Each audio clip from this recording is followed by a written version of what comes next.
Absolute thrill to be here. Porsche Sixt Carrera Cup Germany. Da geht's los. 30 minutes of explosive action. Oh, I love it. The Red Bull Ring in Austria. Late April and summer weather. The fans are lining up for the autograph session in the Porsche Paddock. All 30 drivers are here, and it's great fun. Lots of spectators here at the DTM. Really cool. We're keeping ourselves busy. Signing photos, posters, and baseball caps. A highlight for Porsche fans. Usually you never get this close to the drivers. In Formula One, you don't stand a chance. This year's really well organized. A short break between the races in Styria with the many international drivers. I'm from China, Hong Kong. Where are you from? I'm from Sweden. South Africa. Hello, Keagan. Hi Keagan, how old are you? Good. You usually follow the drivers on Instagram or something, so it's really cool to see them in the flesh now. A special experience at round 2 of the Fast One Make Cup. We're here in Spielberg. Let's go. Spielberg in Styria. The 30 Porsche 911 Cup cars visiting Austria. 2 30-minute races at the Red Bull Ring.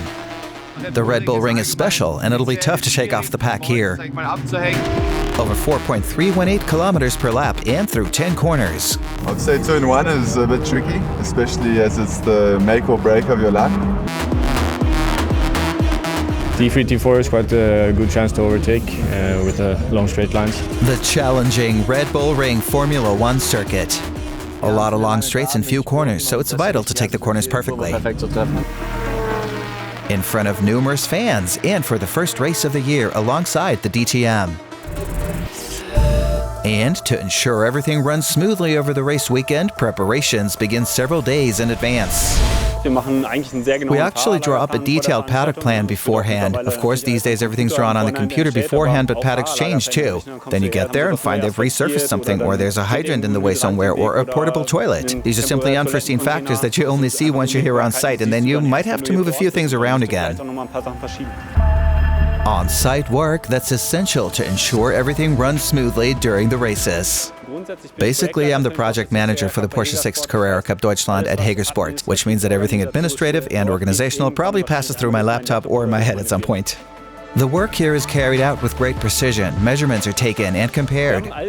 We've laid it all out on computer, but when you arrive here, you better double check where the lines are actually where they're supposed to be. For this, we use a measuring wheel. You walk the whole course with it, and it shows the distances in meters. This is what it looks like at the Red Bull Ring a few days before the races. There are paddocks that are a bit more spacious. The one here at the Red Bull Ring is actually pretty confined, and in the end, every foot counts. From Imola, the journey went straight to the Red Bull Ring. Yeah, actually, we arrived with the core crew on Tuesday, and the hospitality team needs another day on top of that. So basically, you could say that all this setup work starts 1 or 2 days beforehand, and then takes a good 2 days until everything's in place in our little Carrera Cup village. Basically, everything you see here on site is well planned in advance, especially with our colleagues from the DTM together with the ADAC. We've built a great relationship over the years and have been working well together for many years now. We know each other. There's little yelling and simply a lot of solution-focused collaboration. Until everything is in place. The paddock and the Porsche hospitality area. A tight schedule, as this time we went straight from Imola, Italy to Austria's Red Bull Ring. But it all went well. The Porsche family can get together and celebrate. Our hospitality area is the central hub for us in the paddock. That's where all the teams and drivers come together. It fosters a sense of unity as the Carrera Cup family and is the central element for us. The Porsche hospitality area. Over those 8 race weekends of the Porsche Sixt Carrera Cup Deutschland. By Sunday afternoon, there will be no trace left of it. Then everything will be dismantled again, cleared away, and ready for the next race. Imola review. The new season kicks off with a 1-2 finish. Theo Overhaus wins the first 2 races in the fast-paced German One-May Cup. Pole position twice, meaning top spot on the podium twice for him. You could not ask for a better start to the season, and with a new team at that, it's simply a dream I've been building up all winter long. And to make it happen here like this feels absolutely brilliant. Race number 1 at Imola. 31 cars, each with 520 HP, kick off the new championship. Right at the front throughout the race, Theo Overhaus. The 21-year-old from Osnabrück is the master of the new Porsche 911 Cup. Behind him, Alexander Tauscher and Keagan Masters cross the finish line. It was an amazing race. It was such fun. The pace was good. We managed to bring the race home, and now I'm already looking forward to tomorrow. We'll definitely be celebrating tonight. On Sunday, Theo Overhaus was once again on pole position. He manages again to hold on to his lead and, after the race was stopped due to this crash, is declared the winner once again. Keagan Masters finishes second this time, with Alexander Tauscher in third. Exhausted. That was so thrilling. Of course you're hopeful, but I really didn't expect us to get off to such a flying start. A 1-2 finish then for Theo Overhaus, who now, a week later, must prove at the Red Bull Ring whether he can hold on to his lead. Here's a look at the championship standings ahead of races 3 and 4 in Austria. Theo Overhaus is the leader. Keagan Masters and Alexander Tauscher are in second and third place. And the leader is now here to explain what he's been holding in his hands throughout the race. His steering wheel, the cockpit's control center. Hi, I'm Theo Overhaus, driving for the ID Racing team. Today, I'm going to explain the steering wheel to you. So, hier haben wir unser Cup-Lenkrad. Alright, here we have our cup steering wheel. I'll start with our most important button. That's obviously the start button, which we use to fire up the engine so we can actually drive. I would say in second place are definitely the paddle shifters, which we use to shift up and down, depending on what we need in the corner to fine-tune the balance a bit, or improve traction coming out of the corner. Then, with the new cup car, we now have 2 extra buttons. One is the ABS button and the other is a traction control dial. Unfortunately, we always drive without traction control in the Carrera Cup, so we really only need the ABS switch. The high beam is, of course, very important, as it allows us to flash our headlights at the car in front. I believe it works in a sequence of 5 flashes in a row. I don't actually like using the high beam button very much because whenever I have to use it, I'm not leading the race. We use it as standard to put pressure on the car in front. We don't need the radio button in the German Carrera Cup because we don't have the option to communicate with anyone. If, for example, we were to receive an error message when driving, we can use this to hide the error message from our dashboard so that we can see the relevant information again. The error message is then only displayed in small text, and we can carry on driving for the time being. To engage reverse gear in this car, we also have an extra button. This is to prevent us from accidentally shifting into reverse while driving when downshifting into first gear. This prevents that from happening. We must first press the reverse button before using the left-hand paddle to shift down again and engage reverse gear. Another important button is the pit speed limiter, which we've preset to 60 km per hour for the pit lane so we don't get a penalty here. If we forget to press the pit limiter or enter the pit lane too fast, it gets very expensive very quickly. Even just 1 km per hour over the limit results in a standard flat rate fine of 250 euros. For every additional exceeded kilometer, there's an extra 50 euros on top. Should that happen during the race, this would result in a time penalty. So we've discussed the whole thing in theory, now let's put it into practice. Thank you, Theo Overhaus, for these very special insights ahead of the first race at the Red Bull Ring, which is about to start. I'm looking forward to it because it's always great motorsport. The car is something very special. The Porsche 911 Cup is another big step forward, and I'm very confident it'll be a great race. Turn 3 is the best possibility to overtake here, so this will be the main point where I can overtake Alexander.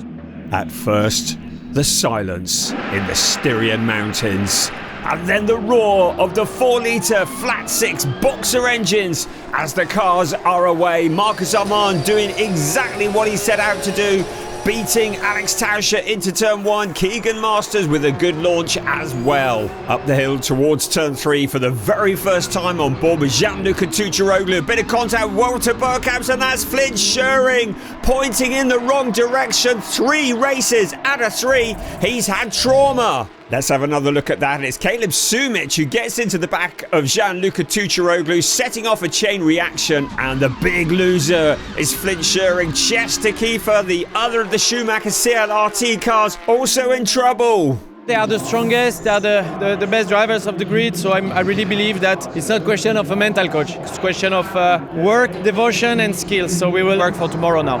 As the team prepare to receive Chester Kiefer back into the pits, it feels like Imola all over again. Meanwhile, Theo Overhaus, championship leader and double race winner this year, qualified down in 10th place, so having to fight his way back up through the pack. Up ahead of him, Dirk Schuiten into turn 3 he comes, leaving it very late on the brakes. That spears Dirk Schuiten off into the runoff area. Schuiten is furious. And it may well be that the race stewards will want to get involved in this, because Dirk Schuiten, he's going slowly. It looks like his race is over. Into the looping by Cartech pit he comes, and it looks like his day is done. I left a little bit of room to Theo.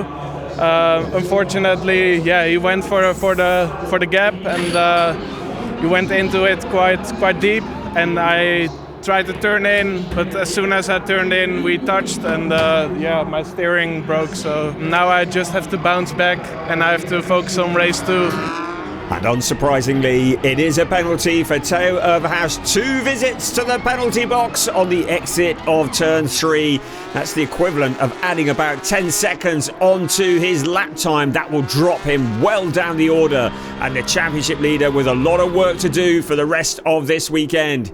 Meanwhile, Keagan Masters, the man from South Africa, challenging for second place. Pole sitter Alex Tauscher is feeling the pressure from the Proton Competition car, and soon he sees it come sailing through. Now Keagan Masters sets after the race leader. Alex Tauscher's not done yet though, is he? He will be reflecting on the start of the race where Amand got past him. To be honest, the start was quite difficult for me. I released the clutch a bit too fast and immediately lost first place. I was in second place for a few laps, so still in a promising position. I tried everything, but I couldn't catch Marcus, and unfortunately Keagan then overtook me. But to be honest, the two of them had much better pace today. That's why third place was the best I could manage. It is consistency that wins championships though, and Tauscher keeping Keagan Masters in sight. Meanwhile, the Pro-Am leader is Mikael Essmann, but Søren Spreng is keeping him in sight. Working their way past Tim Reiter in the background, third place in the Pro-Am, Sam Shaheen as well. This is the opportunity for Søren Spreng past Mikael Essmann to lead the Pro-Ams. The start was pretty bad. I lost quite a few places to Michael there. I think he was 5 cars ahead. Luckily, I could then inch my way up the field over the course of the race, take the lead and defend it right to the end. So I'm very happy. Amand leads the way from Masters and Tauscher. Then it's Louis Perot, Niels Langeveldt, Mathieu Verheeren. Then this battle here. Caleb Sumich with Joe Warhurst. This is for 7th place into turn 3. Once again to the inside goes Joe Warhurst. And contact with his teammate. Caleb Sumich goes deep into the corner. The team look on because Sumich is out of the race. Yeah, they didn't leave each other enough space. That was unnecessary. A shame. Nothing you can do about it. 6th and 7th? Well, that's going to cause some awkward conversations over lunch at Target. Sumich is out of the race, and the safety car is out to retrieve his car. Marcus Amand has an open track in front of him. Safety car lights are out, so it's his job to back the pack up and try and get the jump on Keagan Masters. Masters is focused on the car in front. He's anticipated the start well, and into turn 9 and 10 they come. The packed crowd here at the Red Bull Ring are witnessing some great racing as Mathieu Verheeren has worked his way all the way from 16th place to 5th. Flynt Schuring, after that early spin, also working his way back through the pack, going 3 abreast in towards turn 4. But what a charge from Mathieu Verheeren. with a really good race, starting from P16 and finishing P5. It's a really great result for me. It's not all over at the front of the pack either. Marcus Amand, race leader, now being challenged by Keagan Masters. Masters looking for his first ever win in Porsche Sixt Carrera Cup Deutschland, but Amand gives him the squeeze on the exit of turn 4. All's fair in love and war, but Masters is going to have to do it all again. This is for the lead of the rookie races. Nick Ho challenging Montego Masson. We had a lot of battles for positions. It was really close. I felt like everyone had a bit of the same pace. So it was really all about positioning the car in the right turn, in the right position. It's the final lap of an enthralling race as Nick Ho finally gets past Montego Masson, but at the front, Marcus Amand has fended off the attack of Keagan Masters to take his first ever win in Porsche Sixt Carrera Cup Deutschland. It's also a first win of the year for Proton Competition, the mechanics applauding the driver as he gets from the car. The win here is just amazing. And I'm also super happy for the team. We did 1-2 with Keagan, a bit of fighting at the end. So yeah, it was very nice. Teammate Keagan Masters, 26 years old and from South Africa. The top 3 on Saturday at the Red Bull Ring: Marcus Amand, Keagan Masters, and Alexander Tauscher. This means a change at the top of the championship. Keagan Masters takes the lead after Saturday's race. The reigning champion in the Porsche Carrera Cup Italy is now also leading the German Carrera Cup. You know, this is Carrera Cup Germany, so anything can happen. Top 3 obviously would be the more realistic way to approach it, but for sure the goal would be to win the championship. But in the end, there can only be one, the 2026 champion of the Porsche Sixt Carrera Cup Deutschland. We've prepared something for you, the champion check. Oh, a new card game featuring all the drivers from the squad, basically. Hello, how about us? That's nice. The best looking one in the whole field. Every hand is a surprise. You can tell I'm not very clever, can't you? Who do the drivers think has the best chance of winning the title? He could play a part in the title race. Tauscher could be a contender for the championship. I'd be happy for him. He fights hard, is a decent guy, and has already put in some top performances. Alex, because first of all, he's my teammate. And Keagan, because also last year he was also my teammate, so I would say this. Oh, that hurts. I'm not going to do that. I can't do that. If I had to pick the champion, I think it would be this one. He has been the most consistent driver. The old guy in the team. He deserves it. He really deserves it. I can only pick one? No, I can't do that. I've got 2. I have to nominate 2. The championship favorites me this year. I worked really hard, so I think I have the complete package to win the championship. I think the combination of team spirit, consistency, and raw speed is highest among these 3 here. So they're my favorite 3 for this year. I'm going for the happy medium. I'd bet the Bank of England on the fact that these 10 drivers are definitely capable of winning, because I believe this is the most evenly matched season in the last 20 years. Why are some of the drivers jokers? Like, is it something to... Could it be the Porsche Junior? Oh, okay. Oh, wild cards. The 2 juniors are the wild cards. One here and the other here. You can use a wild card anywhere. They're so versatile. That's perfect. I see 2 jokers. The wild card for sure. I think he will be overall champion because he's the best driver of the grid. The Kings are our Pro-Am drivers, it's obvious. Esman looks good, doesn't he? Spot on. Let's put that into practice now. Honor the trade. Master electrician Esman. Us Pro-Am drivers seem to be the kings, and the youngsters are the Jack of Hearts. I suppose the Jack of Hearts are the rookies. And with a good smile. I think I'm the best rookie in the field, so... Oh, Monty. We have Monty. Close-up of Monty. There's a huge difference between this and this. So here we have an ace, possibly pole position. I'd have written a name very carefully with a pencil on the back. Who's this? I think people like Ferreira, Sam Jongejan, and Joe Warhurst are potential contenders for the win. In the end, everybody can be the winner of the game. I'm impartial. I've got so many hot prospects on the team. The best one wins. The bessere gewinnt.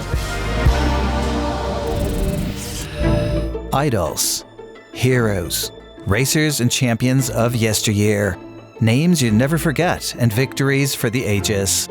The Tunnel of Heroes at the Red Bull Ring. A very special place for the two Porsche Juniors. It's great to see how many F1 drivers are on the wall and to see what they've done. And of course it's something you look up to when you grow up and someone you want to be when you get older.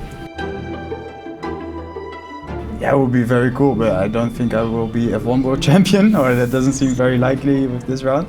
But for sure it's cool to see these legends and what they've achieved, and also their history behind it. Stories they might one day write themselves on their journey towards a career in motorsport, following in the footsteps of those they consider idols. There's two that comes in mind, which is Tandy and Bamber. What makes it special is his consistency for me. Like, he's been with Porsche for so many years and been winning so many titles, so it's special. And he also comes from Carrera Cup, so it's a bit of a reference of something you can do when you get older. For me, Larry's a special guy, since I also have been teammates with him and also worked together with him. Kevin Estra, who's done a big deal for Porsche, now also in the factory program, racing for Porsche Penske Motorsports. And seeing what he has achieved also around the Nordschleife really inspires me. The two Porsche Juniors in the German Carrera Cup who are sure to go their own way, and who we might well look back on one day. Marcus Amand and Flynt Schuring, two names you should definitely remember. So far it hasn't been really going our way, so pole position puts us in the best spot for the race. It's an all Porsche Junior front row for race 2 of the weekend. Flynt Schuring has yesterday's winner, Marcus Amand, alongside him for company. 5 red lights out, and we are racing once again. Flynt Schuring moving across to try and shut the door on Marcus Amand, but Amand's got a good start in towards turn 1, but now Flynt Schuring comes sweeping around the outside. After yesterday's traumas, Theo Overhaus wants to get back to the top of the championship, and he splits Joe Warhurst and Chester Kiefer into turn 3. Yesterday's charger, Matheus Ferreira, starting 11th on the grid, so he's got a bit of work to do as well. Up ahead of him is Theo Overhaus, and then it's Wouter Burkamps into turn 4. To the outside goes Theo Overhaus. Wouter defends, but Theo is taking no prisoners. I didn't want to be penalized for an overtaking maneuver like it was on Saturday, so today I tried going wide, which fortunately worked. Ferreira looks on from behind. P6 is fine now, and I'm fully focused on the next race weekend. We're hopeful we'll secure another start-to-finish victory, just like at Imola.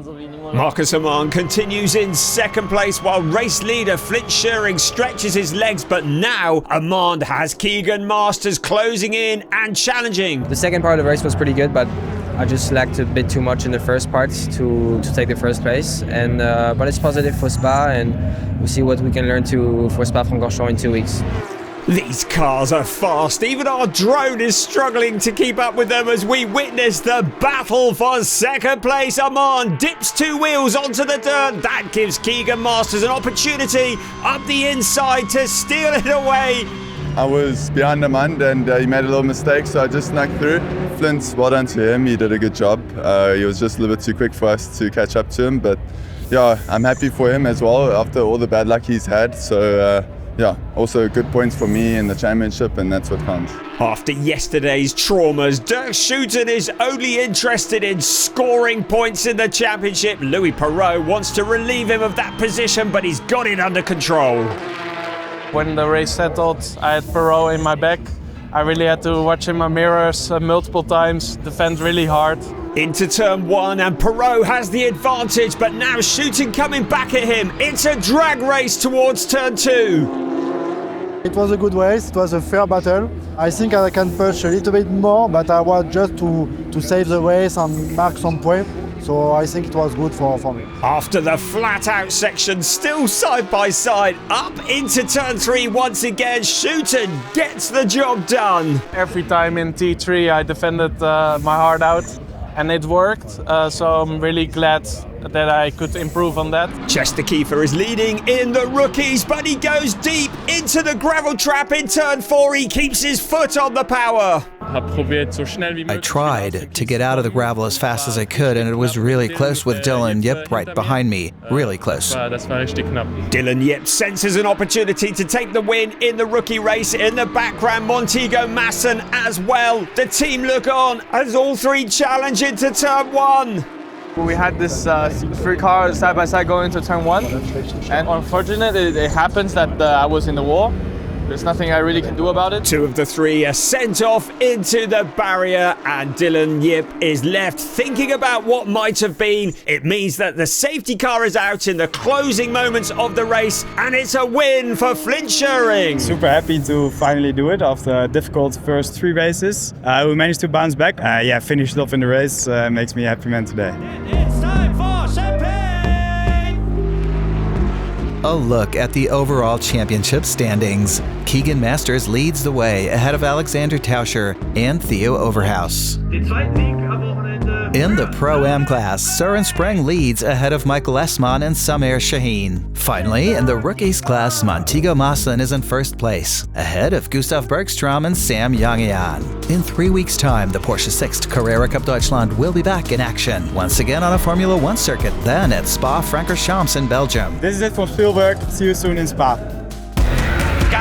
Ganz großes Finale. There's a lot more still to come here.